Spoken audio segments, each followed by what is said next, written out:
Hi everyone, welcome back to the channel. This is Rylan, and today I'm going to be reading an essay from Orwell called The Spike.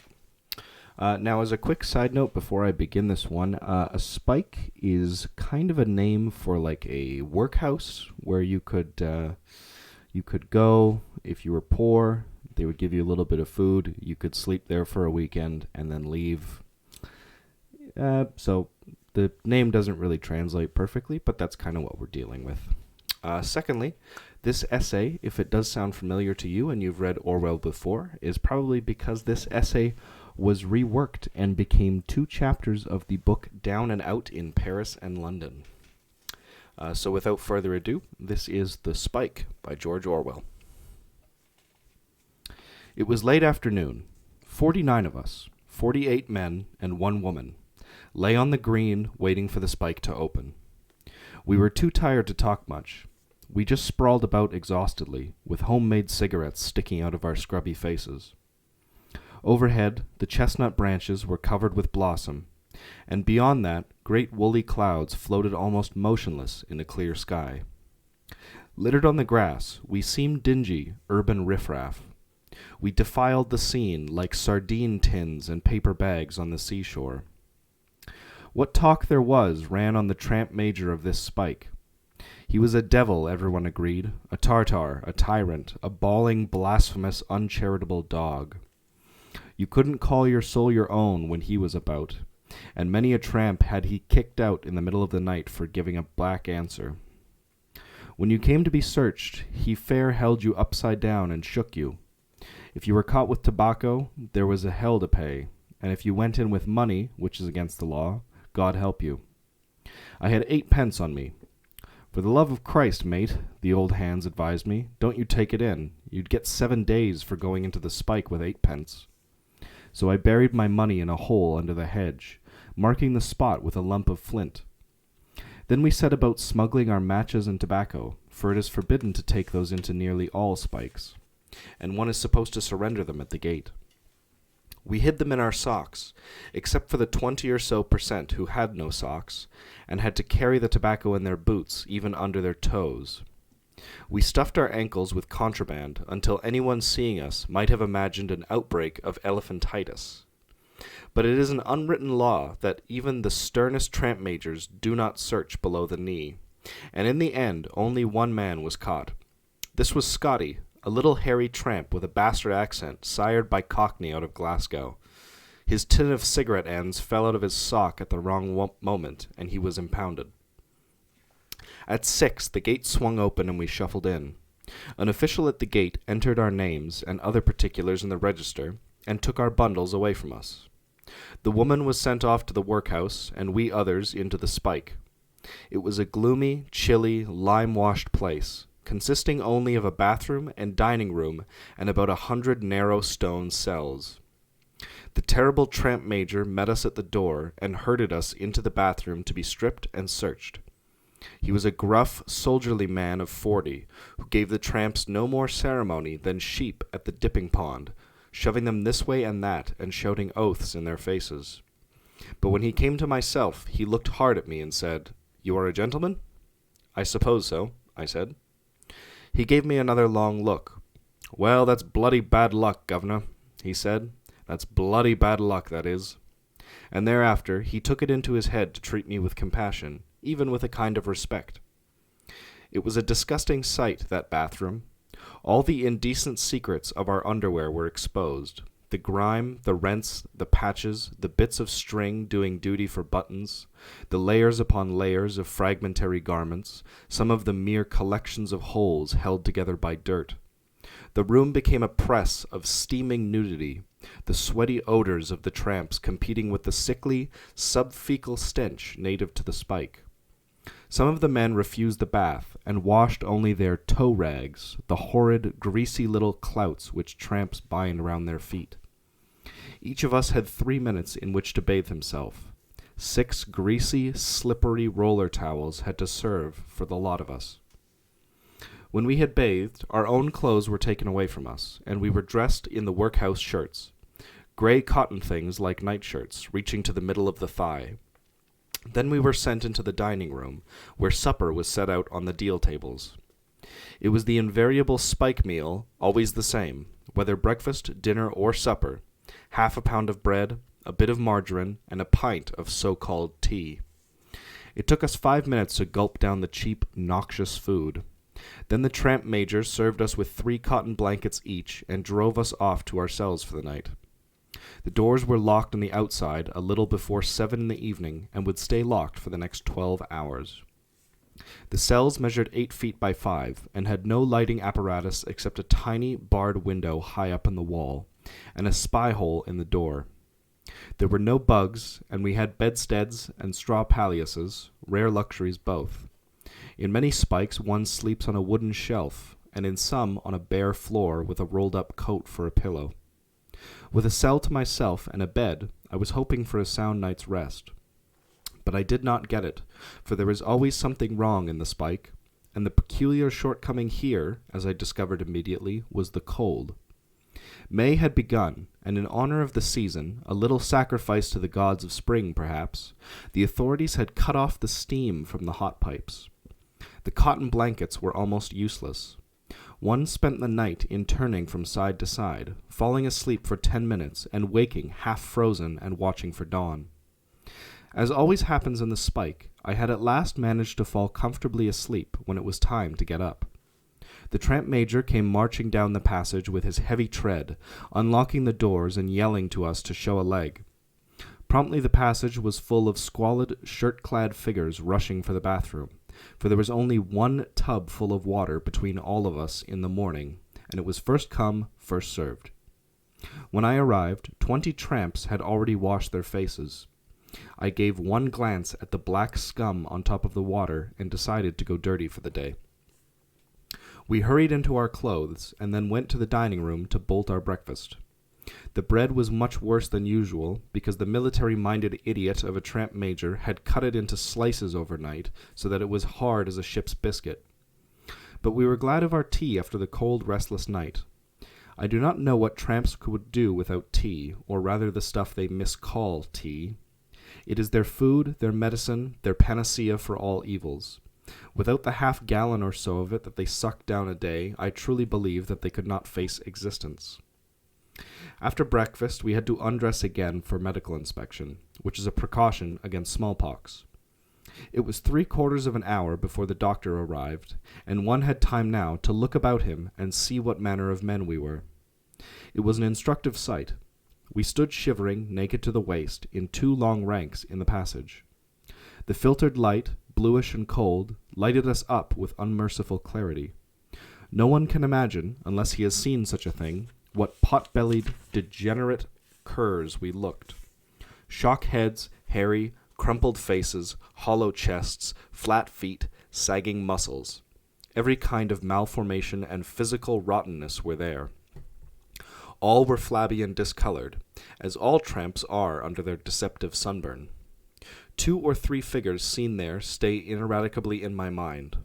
Old Daddy, age 74, with his truss and his red, watering eyes, a herring-gutted starveling with sparse beard and sunken cheeks, looking like the corpse of Lazarus in some primitive picture, and an imbecile wandering hither and thither with vague giggles, coyly pleased because his trousers constantly slipped down and left him nude. But few of us were greatly better than these, and were not 10 decently built men among us, and half, I believe, should have been in the hospital. This being Sunday, we were to be kept in the spike over the weekend. As soon as the doctor had gone, we were herded back into the dining room, and the door was shut upon us. It was a lime-washed, stone-floored room, unspeakably dreary, with its furniture of deal boards and benches, and its prison smell. The windows were so high up that one could not look outside, and the sole ornament was a set of rules threatening dire penalties to any casual who misconducted himself. We packed the room so tight that one could not move an elbow without jostling somebody. Already, at 8 o'clock in the morning, we were bored.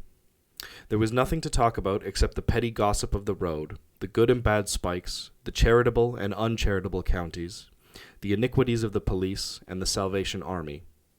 Tramps hardly ever get away from these subjects. They talk, as it were, nothing but shop. They have nothing worthy to be called conversation, because emptiness of belly leaves no speculation in their souls. The world is too much with them. Their next meal is never quite secure, and so they cannot think of anything except the next meal.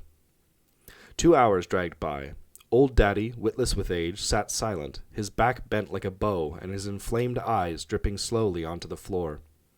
George, a dirty old tramp, notorious for the queer habit of sleeping in his hat, grumbled about a parcel of Tommy that he had lost on the road. Bill the Moocher, the best-built man of us all, a Herculean sturdy beggar who smelt of beer even after 12 hours in the spike, told tales of mooching, of pints stood him in the boozers, and of a parson who had preached to the police and got him 7 days. William and Fred, 2 young ex-fishermen from Norfolk, sang a sad song about unhappy Bella, who was betrayed and died in the snow. The imbecile drivelled about an imaginary toff who had once given him 257 gold sovereigns. So the time passed with dull talk and dull obscenities. Everyone was smoking, except Scotty, whose tobacco had been seized, and he was so miserable in his smokeless state that I stood him the makings of a cigarette. We smoked furtively, hiding our cigarettes like schoolboys when we heard the tramp major's step, for smoking, though connived at, was officially forbidden. Most of the tramps spent 10 consecutive hours in this dreary room. It is hard to imagine how they put up with it. I have come to think that boredom is the worst of all a tramp's evils, worse than hunger and discomfort, worse even than the constant feeling of being socially disgraced. It is a silly piece of cruelty to confine an ignorant man all day with nothing to do. It is like chaining a dog to a barrel. Only an educated man who has consolations within himself can endure confinement. Tramps, unlettered types, as nearly all of them are, face their poverty with blank, resourceless minds. Fixed for 10 hours on a comfortless bench, they know no way of occupying themselves, and if they think at all, it is to whimper about hard luck and pine for work. They have not the stuff in them to endure the horrors of idleness, and so, since so much of their lives is spent in doing nothing, they suffer agonies from boredom. I was much luckier than the others, because at 10 o'clock the tramp major picked me out for the most coveted of all jobs in the spike, the job of helping in the workhouse kitchen. There was not really any work to be done there, and I was able to make off and hide in a shed used for storing potatoes, together with some workhouse paupers who were skulking to avoid the Sunday morning service. There was a stove burning there, and comfortable packing cases to sit on, and back numbers of the Family Herald, and even a copy of Raffles from the workhouse library. It was paradise after the spike. Also, I had my dinner from the workhouse table, and it was one of the biggest meals I have ever eaten. A tramp does not see such a meal twice in the year, in the spike or out of it. The paupers told me that they always gorged to the bursting point on Sundays, and went hungry 6 days of the week. When the meal was over, cook set me to do the washing up, and told me to throw away the food that remained. The wastage was astonishing. Great dishes of beef and bucketfuls of bread and vegetables were pitched away like rubbish, and then defiled with tea leaves. I filled 5 dustbins to overflowing with good food, and while I did so, my fellow tramps were sitting 200 yards away in the spike, their bellies half filled with the spike dinner of the everlasting bread and tea, and perhaps 2 cold, boiled potatoes, each in honor of Sunday. It appeared that the food was thrown away from deliberate policy, rather than that it should be given to the tramps. At 3, I left the workhouse kitchen and went back to the spike. The boredom in that crowded, comfortless room was now unbearable. Even smoking had ceased, for a tramp's only tobacco is picked up cigarette ends, and like a browsing beast he starves if he is long away from the pavement pasture. To occupy the time, I talked with a rather superior tramp, a young carpenter who wore a collar and tie, and was on the road, he said, for lack of a set of tools. He kept a little aloof from the other tramps, and held himself more like a free man than a casual. He had literary taste, too, and carried one of Scott's novels on all his wanderings. He told me he never entered a spike unless driven there by hunger, sleeping under hedges and behind ricks in preference. Along the south coast he had begged by day and slept in bathing machines for weeks at a time. We talked of life on the road. He criticized the system, which makes a tramp spend 14 hours a day in the spike and the other 10 in walking and dodging the police. He spoke of his own case. 6 months at the public charge for want of £3 worth of tools. It was idiotic, he said. Then I told him about the wastage of food in the workhouse kitchen, and what I thought of it. And at that he changed his tune immediately. I saw that I had awakened the pew renter who sleeps in every English workman. Though he had been famished along with the rest, he at once saw reasons why the food should have been thrown away rather than given to the tramps. He admonished me quite severely. They have to do it, he said. If they made these places too pleasant, you'd have all the scum of the country flocking into them. It's only the bad food as keeps all that scum away. These tramps are too lazy to work, that's what's wrong with them. You don't want to go encouraging of them. They're scum. I produced the arguments to prove him wrong, but he would not listen. He kept repeating, "You don't want to have any pity on these tramps. Scum they are. You don't want to judge them by the same standards as men like you and me. They're scum. Just scum." It was interesting to see how subtly he disassociated himself from his fellow tramps. He had been on the road 6 months, but in the sight of God, he seemed to imply, he was not a tramp. His body might be in the spike, but his spirit soared far away in the pure aether of the middle class. The clock's hands crept round with excruciating slowness. We were too bored even to talk now. The only sound was of oaths and reverberating yawns. One would force his eyes away from the clock for what seemed an age, and then look back to see that the hands had advanced 3 minutes.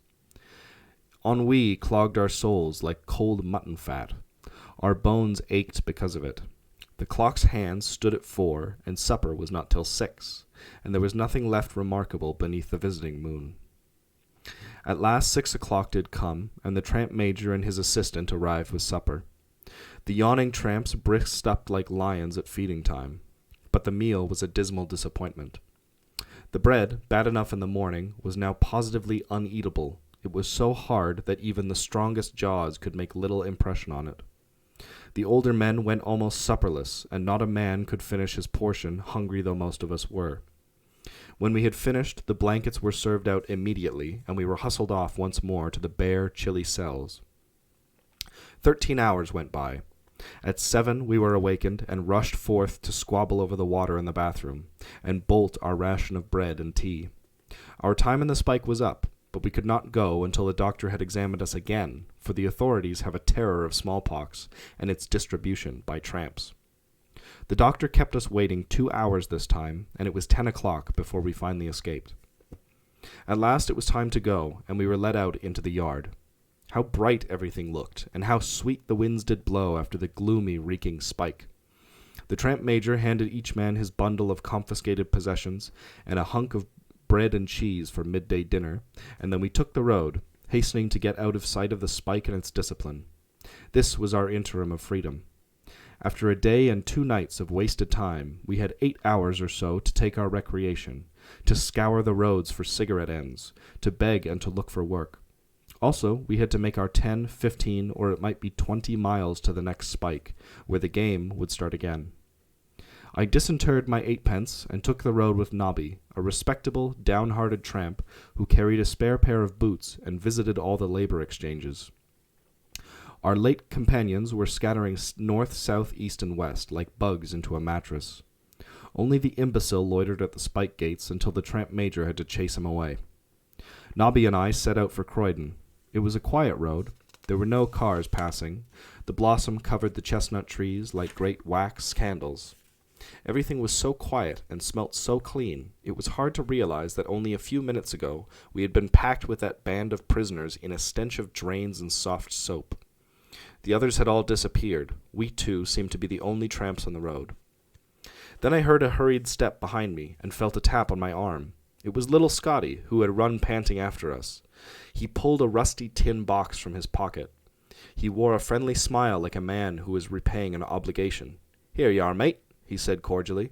"I owe you some fag-ends. You stood me a smoke yesterday. The tramp major gave me back my box of fag-ends when we came out this morning. One good turn deserves another. Here you are." And he put 4 sodden, debauched, loathly cigarette ends into my hand. Written in 1931, and signed under the name Eric Blair, which was George Orwell's birth name. Thanks for listening.